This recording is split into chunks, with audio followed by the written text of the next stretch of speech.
Hey, it's a beautiful Tuesday, and I decided to take my doggies for a nice hike so that we can all enjoy this beautiful fall day before all the leaves are down.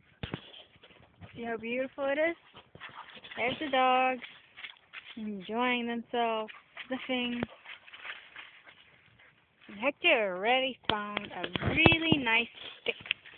You got a stick there, Hector? Let me see. Hi. Ah, so nice.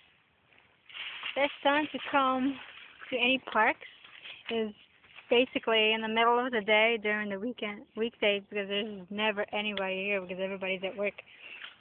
It's one of the benefits of basically being an entrepreneur. Oh, Hector, he's eating everything. Well, we gotta keep on walking.